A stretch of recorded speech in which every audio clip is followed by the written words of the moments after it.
Guys, mag-ihaw tayo ng pugo. Gawin ting crispy pugo. Ano kayang lasa ng ating gagawin ngayon? Crispy pugo. Bayan na guys, ang crispy pugo. Nasa kawali na. Ano kayang lasa na to? Yummy. Baligyan na siya ngayon guys, ang ating finished product ng crispy pugo. Sa mga gusto ko mag-order, contact us. Pili ko PM. Kung anong lasa ng crispy pugo.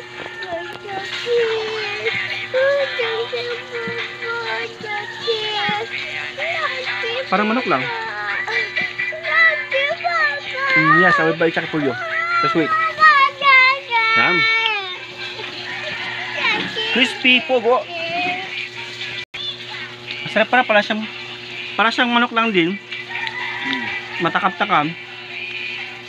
Ang laki niya, ganun kalaki sa ito yung kamao ko guys. Bali, ganun yung kalaki ng pugo. Yan. Malaki siya. Pwede siya kahit ibenta to ng mga 60 o 50. Masarap.